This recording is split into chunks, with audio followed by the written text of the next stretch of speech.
নগাঁও জিলাৰ সিং সমষ্টিৰ কলিকটীয়াত অনুষ্ঠিত হোৱা ৰাইজৰ দলৰ বিশাল গণসমাৱেশত আমি সংকল্প লওঁ, শপত খাওঁ, কচম খাওঁ যে আমি কোনো পৰিস্থিতিতে বিজেপিক ভোট নিদিওঁ।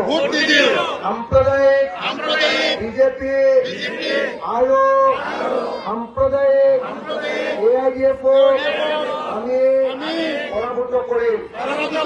এইবাৰ পঞ্চায়ত নিৰ্বাচনত আমি ৰাইজৰ দল আৰু আন বিৰোধী দলক ভোট দিম।